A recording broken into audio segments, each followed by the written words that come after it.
All right, thanks. So what's all this about? Let me just dive into this and maybe we'll figure it out here. Basically, here's my agenda for this talk. A little bit of background and context about what this is about, what this perfect storm thing is about, what the three pieces of the puzzle are, a few considerations, and maybe some discussion. So I've been, as many of you know, this is like continuing my controversial talks at NANOG, but as many of you know, I've been spending a lot of time studying complexity and what it meant for networks and our designs and all of that stuff. We did this panel, I don't know, NANOG 26, it's in the distant past now, and we did RSC 3439. And I was, in my work at Cisco, I was looking at things like NGN and IMS, and I did a talk about that too at NANOG 33, I guess, because when I saw it, I went, whoa, what is this thing? And so as you might imagine, let's see, oh, this didn't work too well. I exported these slides from Keynote. So anyway, I started wondering where all this stuff was going and what it meant for, the internet at large and more directly for operational considerations, how things like IMS or NGN would interact with the architecture and what the implications of these what I'm calling policy-based networks. And what I mean by that is really basically these high-touch access networks. And here's the key thing. I was wondering about, what are the implications of trying to tie perceived high-margin application revenue directly to the packet transport, which is what these things are trying to do. So I'm just wondering about that. And the question really becomes, can you really do that with the internet architecture? And a lot of people are trying, but you want to know what happens if you try, and here's the hint, things get complicated. But, so I'm thinking about this, but we'll see in a second. Sorry about the slides again. We'll see in a second why this becomes interesting. But as you might imagine, those of you who know me, I was pretty skeptical of all of this stuff. And in analyzing this space a bit, I proposed this scenario, and it's a simple scenario you'll see in a second, but somehow you name it and you own it. And I said, hey, there's sort of a perfect storm out there, and all of a sudden I owned it. So I'm sure there's a better name for this, but that's how this came to be. And the rest of this talk is just going to review that. So what exactly is this? Well, it's some crummy slides. It's a bunch of it's a few observations, three basic events that could really lead to a restructuring of the industry, or lead to, or is causing, depending on how you see it. So basically, there are these three things. Low margin yet profitable IP packet carriage businesses either emerge or already exist. This is what all of this NGN stuff was trying to say. Hey, we got to put all this, high touch stuff into our core networks because we need that to be profitable. What I'm suggesting, we'll see what this means in a second, but this is sort of the idea that, oh, well, maybe you could be profitable even if margins were slim. The second piece of this is access monopolies get weakened or cease to exist. You will see in a second, that's pretty controversial as well. And the third piece was something you can't read, I guess, but basically a set of peer-to-peer applications emerged that basically co-opt these big revenue streams that while they are themselves diminishing a bit, they're still out there. So it's a set of observations, right? These three observations about the trajectory and state of the current internet. And it involves economics, public policy, technology, and importantly, the internet architecture. That's why we're all here. And it's based on, it's based on the end-to-end principle when it's all said and done. And, we can argue about like everyone else about what the end-to-end principle really says. And I think, yeah, see that reference. That's kind of the canonical reference, I think, on end-to-end. But here's the key feature. Well, the key feature is not that it overwrote the title, but the key feature is that if you do IP packet carriage in the core of your network, it's going to be a commodity business, and we'll see why. If you want the intuition on it, it's just that in the end-to-end principle puts the value on the edges of the network, not in the core. And I'll note that this conclusion may be considered controversial by some or many. And it also doesn't mean that there isn't margin in say, carrying 2547 or something like that. Obviously there is, but that's just such a tiny part of the traffic mix that's out there today. And so let's look at this in just a little more detail. So what do I mean by this emergence of low margin yet profitable packet carriage? Shoot. The hypothesis here is that a direct consequence of the end-to-end principle is that it's a commodity, right? Packet carriage is a commodity. And you can say it differently. IP architecture dictates that the higher margin value proposition is on the edge. So, you can conclude sort of, if you believe this, that if you're in the packet transport biz, i.e., you're transporting bulk or wholesale IP or whatever you want to call it, you're probably going to wind up having to make your living in a kind of a low margin environment. And here's where this all came from in my own thinking is that you can really contrast this with the activity around, say, all of this high up margin packet transport, NGN, IMS, AIMS. Why do we need AIMS? We don't even have IMS yet. But anyway, and not surprisingly, there's all kinds of disagreement on this point, especially in the case of IP people and telco people discussing this. But what's the relationship between commodity businesses and margin structures, you ask? I had to go learn this because I didn't understand all of this stuff. I don't feel I'm quite an expert on it, but I'm getting better. But basically, the classic commodity businesses are capitalized by these significant capital expenditures in their plants and low profit margins and a bunch of competition. Well, I mean, that kind of sounds familiar, right? We've seen that. And, in all of these cases, if you want to kind of analyze this, you have to also look at whether or not you can get if you can get capital, because if not, then upfront requirements will form a barrier to entry. Like in the cases, not everybody's putting down submarine cables or whatever, and that'll reduce or eliminate competition, which some people think is a good thing. And you also have to watch out for this natural monopolies thing. Can't read this, but basically, in some cases, especially in the case of incumbent access providers, adding capacity to their networks could be significantly lower than what it costs a new entrant, and that can cause incumbents to squeeze out competition too. Another property is that of classic commodities is frequently cited is that they have this property that the incremental cost of providing the good or service that you're trying to provide approaches zero, or the marginal cost does. And you have to ask yourself, well, what is the incremental cost of forwarding a packet in your core network? Well, it's kind of like zero, right? So it's the lack of differentiation in the core, QoS, anyone? I don't think so. And the intense competition out there has driven us all to low margins, which over time, with reduced plant costs, has driven incremental costs down. So we're seeing classic commodity behavior here. That's the point here. So it's a classic commodity. Well, you could kind of deduce that from the end-to-end principle already, right? I mean, it's just that it'd be nice to have some economic foundation behind that. So we also know that margins are going to naturally be pretty thin. So the conclusion here, and this is sort of the antithesis of the conclusion of the NGN work, but the conclusion here is that SPs need to be profitable in a commodity or low margin environment if we're going to have a viable and vibrant business environment. And the important point here is that the high margin proposition isn't in the packet transport. So what this is really all about, I mean, at the end of the day, what it's really all about is we have the internet technology, the architecture, it's got end-to-end principle in it. That's what made it so powerful. And then what we want to be doing now is looking at the sort of the convolution of all of that technology with the economics of packet transport itself. And this is kind of the key here. We want to simultaneously preserve the end-to-end nature of the internet, because that's where all the goodness has come from, and have viable economics at the same time. Normally what people say to me is, what, you don't want my company to be profitable? Of course we want everybody to be profitable. That's not the deal. So low margin but profitable IP packet carriage. This is my kind of aside on this, in case you're wondering. The economics of all of this is about as clear as and about as well understood as the network complexity issues. So we need to, you can't see the bottom of this, but I think one of the things we need to do here is encourage multidisciplinary research in this area so that we can get some, I would call it cross-pollination among the various disciplines that are involved here. Okay, so this is the second thing. So we have this thing, okay, somebody becomes profitable in a low margin environment, they learn how to do it, we all learn how to do it. Second thing, access monopolies. Well, there are new technologies out there, say WiMAX. I don't know WiMAX is the one, but just something. I just wrote down one that's out there.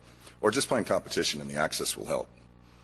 And then there's things like 700 megahertz and what's going on with EU-wide and UMTS and things like that. So there's a little truth in advertising here.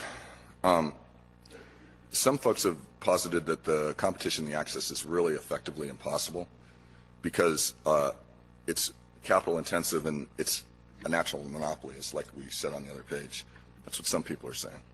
The other one is, you're not going to be able to say this, but basically there's no technology, wireless or no wireless or non-traditional access technology that we have right now that's inexpensive, say wireless, that allows, say, get 10 or 100 HD channels to your handset or wherever you want to take it. So those are technology challenges that are out there. But why is this important? Well, competition makes it much harder or impossible to profitably field these policy-based networks. Remember, I'm calling these policy-based networks are these high-touch edge networks. But why is this true? Well, first off, you've got to consider the cost of building and running one of these things, and given its complexity, they're very complex, and given that complexity, its reliability. So, all that cost has to go somewhere. It goes to the consumer. And, there's no way that NESP, as good as they are going to be able to innovate at the same rate as the entire internet does. That's the whole power of the thing, right? End-to-end principle again, surprisingly. And you have to look at the success of something like AOL or other attempted, they're walled garden providers. So this is just an editorial comment saying, then why are we trying to do IMS? There's a reason for that too, or things like it. So, gosh, that's not too good. What are the implications of all of this? This is the real controversial statement I have in here, is that these policy-based networks, and now I'm talking about, suppose you field IMS or something like it, where the idea is just explicitly to tie application revenue to the packet transport and the access network. These things are really costly to build and operate. They're less reliable, and this is the irony, they're less service rich. Well, why do they cost more? Complexity. Why are they less reliable? Complexity. Why are they less service risk? Well, stay tuned. Well, these slides really didn't transfer very well. So again, this is about, now you have internet technology, you have access technology, and you have public policy, because the access is where all of this public policy activity is happening. So it's kind of like net neutrality plus or something. And of course, the access networks also must be profitable under some models. So there's also, this is also about, how do we produce viable business models that for access providers that preserve the properties that we want. Okay, and of course there are a lot of people who think that access network infrastructure or even long-haul infrastructure should be some sort of public good, such as the roads or whatever. So the most basic question in all of this, to me anyway, is, given all of that, how do we handle the next wave of access bandwidth requirements? Say, if you had IPHD-TV or something. And how will future upgrades to those plants be funded? And which technologies? So suffice it to say, here's the point, is that there's a lot of, there are many real technology, business model, and public policy issues in here. And I think all of those need more study and more multidisciplinary work. So here's my earlier question, why are these less service rich? Well, gosh, this is too bad. So suppose you're a walled garden policy-based SP. So history is the guide here, right? So innovation on the edge will force you, the walled garden provider, to let new services through. Why? Well, because your customers will demand it. Because why? Because the end-to-end principle is giving us this innovation on the edge. So the canonical case for that is, port 80 and 443.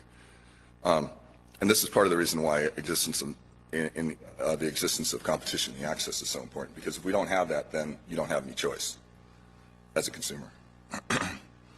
And of course, once you let any port through, everything can be tunneled, and that's a great aspect of the internet architecture. It gives us it's democratizing, right?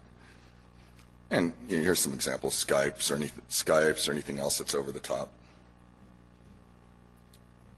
So why are they less service rich still? Gosh, well, sorry. Basically, you can't do anything about it. You can't do anything about it in the access network case, because what people have tried to do is they try to field these policy-based networks that stop you from doing anything that's not your service. And typically it's done with a DPI engine, some kind of deep packet inspection technology. But you can't really use that, because the reason why is because you might be able to find the signature of something like encrypted voice today, right? But basically you have to block everything that you can't identify. And so that means that everything that's over the top has to be treated by default logic, right? So either you have to allow nothing temporarily, because you can't do that forever because your customers will demand that you don't, or everything. And the conclusion is you can't really effectively stop over time. It's just not possible to do it if there's competition in the access. Of course, if there's no competition, then you're wedded to whoever your access provider is, and you don't have choices there. And you really do need something that's like roughly analogous to Carter phone. I don't know if people know what that is, but somebody was bold enough to build a phone that wasn't AT&T back in '68 or so and tried to bolt it to the network, and it took the Supreme Court to resolve the fact that you can put any device onto the network. I mean, you can't imagine today having your access provider tell you what kind of computer you can have, but that's what essentially is going on in the wireless world. So we don't really have Carter phone for wireless yet. What's next? Okay, now this is the third piece of the puzzle, and this is pretty obvious. Applications emerge that target, revenue streams of the incumbents, right? So they capture revenue streams. Okay, so end-to-end principle again, because you can do this on the end-to-end. You can do this end-to-end. And the key here is this decentralized control. Nobody owns the control of, say, some peer-to-peer network. And voice was the first one. It was easy. It was large. It was relatively easily co-opted by someone like Skype or whoever, Vonage, what's left of it, et cetera. But it goes on to video, FMC, presence, all of this stuff. And so the only current strategy I see against this is bundling. Service bundling is the hedge that people are using, but I don't see how that can hold up either, because there's a business in just providing those bundles. And so this is about, okay, now we have the internet technology again, and in nature and all of that stuff, and traditional carrier architectures and business models that are clashing here. And the particular thing I think that's going on here is that while traditional carrier networks were very vertically integrated, the network was the application, the internet's horizontally integrated, right? And so that has the effect of making what used to be a service that you sold on your network into an application, and voice is just the one you want to talk about. So what happens? Okay, so now somebody or some set of providers are profitable in a low margin environment, so the end-to-end nature of the network's preserved there in the long haul transport. There's weakened or access, none or weakened access monopolies, so competition for that. And there's a large scale co-opting of traditional carrier service provider revenue streams by peer-to-peer applications or whatever else is out there. So will our industry restructure under such a scenario, and how? That's the question of all of it. That's the end game question of all of this. And we know this stuff happens, and it happens rapidly, right? Given the technology that we've built and deployed. And the example I like to use is the recording industry, because this is the thing that when I think about this is that I really doubt that anybody in at RCA or Sony Records was sitting around going, it's like, oh, peer-to-peer networking, that'll probably cause my entire industry to restructure. I guarantee you nobody was thinking that, but it certainly has. And it happened pretty rapidly. So the question people always ask me when I'm talking about this is, how much of this is already out there? And is it really kind of an if this happens? So interesting, this isn't a kind of an aside, but when I was making these slides, I was listening to CNBC, and Kramer was talking about, well, how do you detect when the market bottom is really occurring? And what he said was, you have to watch the front page of the Wall Street Journal, and he said some things about where things occur on the Wall Street Journal as signals. Well, I thought, okay, so I get to my office, and I had a copy of telecommunications in my mailbox, right? And so I went back and I looked at this, and this is June 2006. So kind of a year ago, right? IMS, stuff like that. This is what was in my mailbox. It's like you look at that and I go, now maybe it's the same thing. It's like people are starting to see what's really happening out here. So I found that kind of interesting. But there's a catch to all this too, as always, right? And all of this breaks down when capacity, when we're out of capacity, whatever dimension the capacity is, because then you have to upgrade plants. And so if you maxed out your fiber, your fib, whatever it is, at that point, there can be nonlinear costs. And this is why we need, okay, this is what I'm talking about, fiber bills, forklift upgrades, whatever they are. So we need economic models that both preserve the IP architecture and provide sufficient ROI to sustain the industry. And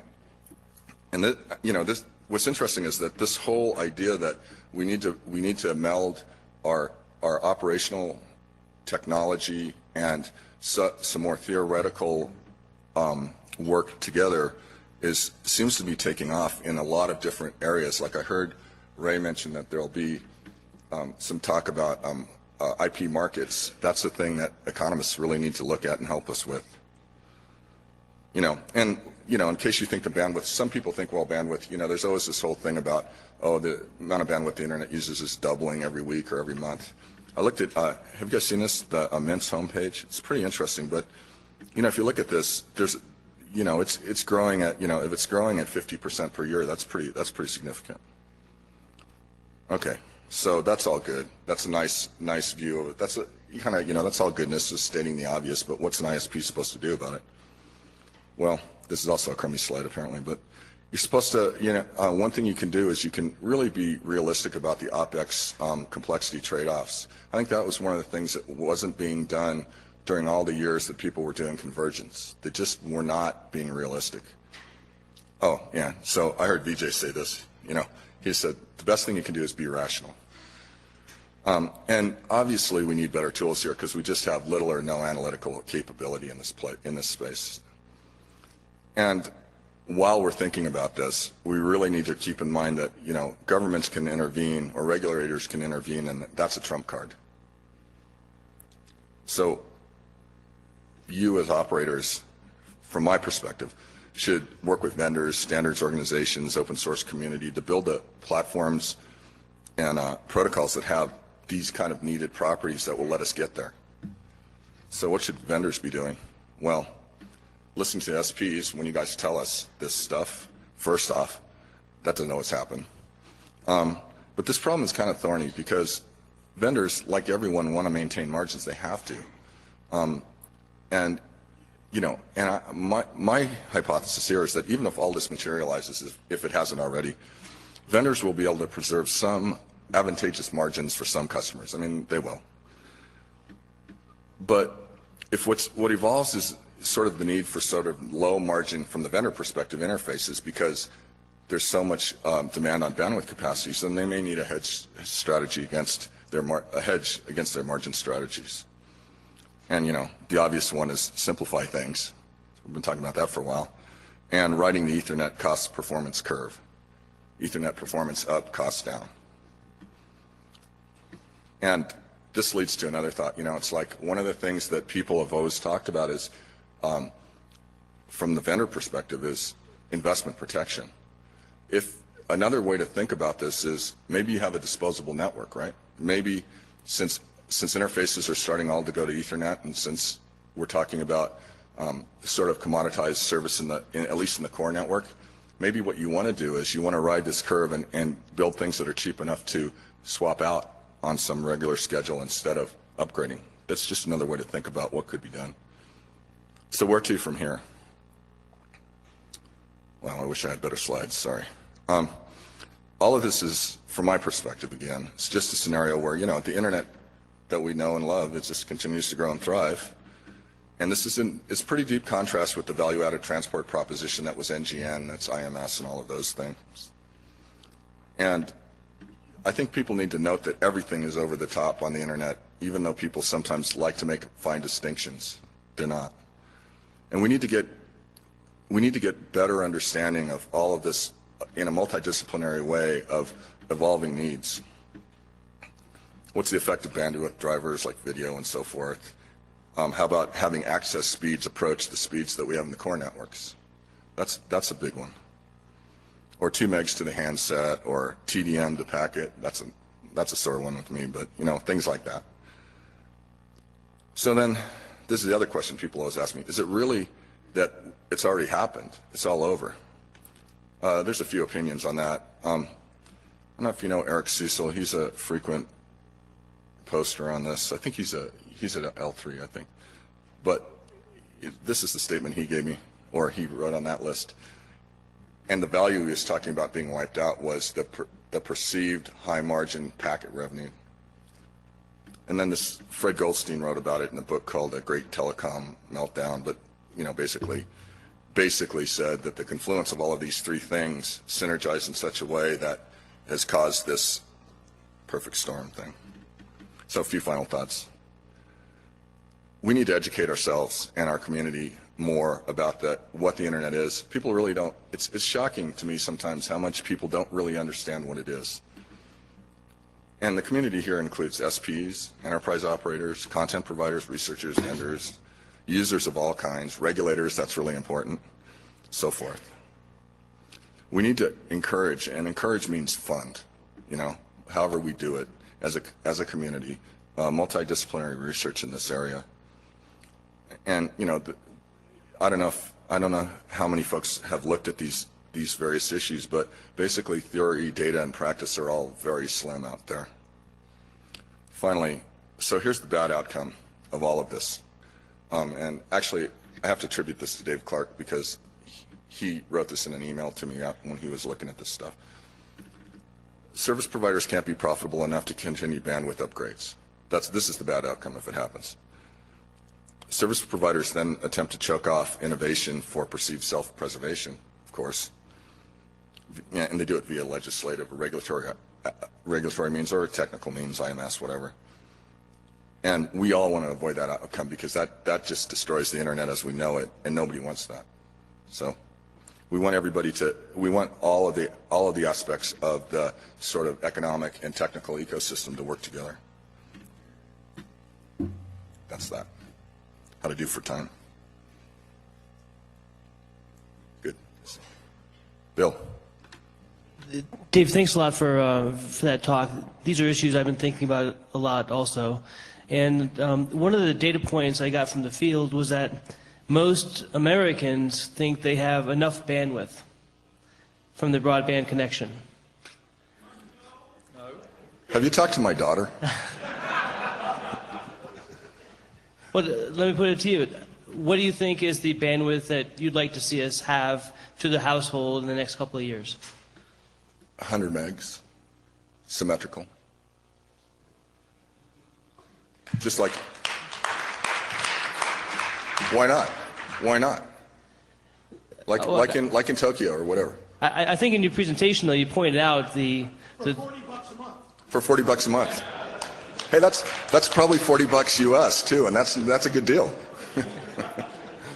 So the last question, though, is you mentioned that there are a variety of technical and business and political and so forth issues, and that seems to be where the greatest quagmire potentially lays between you and your 100 megs to the home.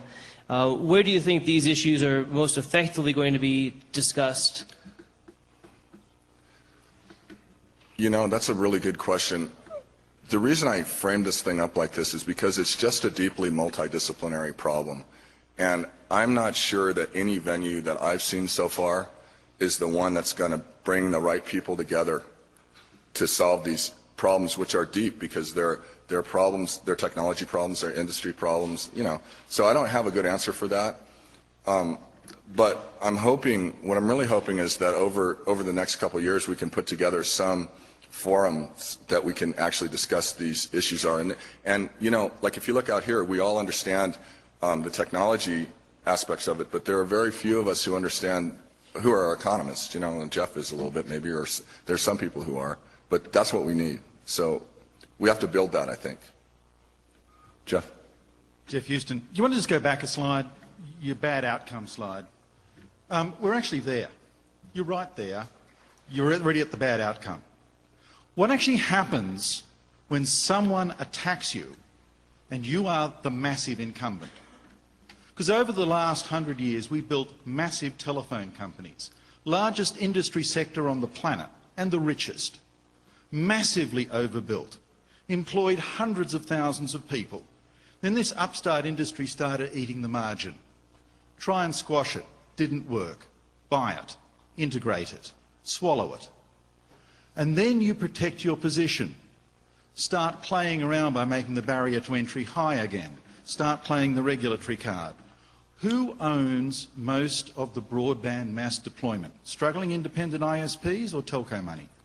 What actually happened over the last few years was a massive reconsolidation of this industry. You're now in about the worst place you can possibly be. And realistically, you're there. You're there because we've now eaten through most of the margins of oversupply that we built in the last 20 years. And you're now facing a massive capital investment bill of no way of paying it. And you've gutted the industry. The margins aren't the same way anymore. So what's going to happen? Obviously, you can't turn it off. And obviously, people want their profits and their margins. Obviously, the regulatory card is going to be played by the incumbents. And we're just going to have to live with it. So now comes the issue of which way do you want it played? And if you want a network that works, maybe we should resist the NGNs and the IMSs of this world and keep on trying to say there is a way that we can all enjoy this game, or you can give up. But, you know, right now, you're at a very bad place. And it's not going to get any better at this particular point, because most of those cards about the independent ISP versus telco got played and lost. They just had too much money. And now you're in this next state of you're at the bad outcome point. That's exactly why I'm talking about this. Because, I don't think we want this, I mean, as a community. Well, as an SP community. You're there. It's not a case of wanting it or not wanting it. This is 2007. And this is precisely the state you're at. Okay. I mean, I'm not arguing that point. I'm just saying my thesis here is that we can find a way.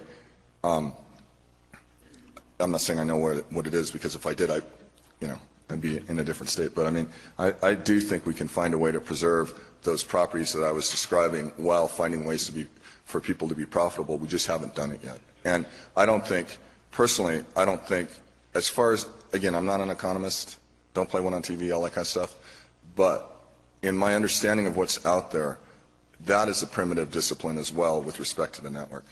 So I think there's a lot of work that can be done, and maybe we can make some progress. Joel. Joel Yegley, Nokia. Just to respond to Jeff, I think, yes, we are there right now, and the incumbent carriers, particularly in the cellular industry, love this IMS stuff. The problem they have is even they can't afford it. So, I mean, their build out of new technologies that are supposed to preserve their margin is going to run up against their ability to finance even that at this point. Thanks.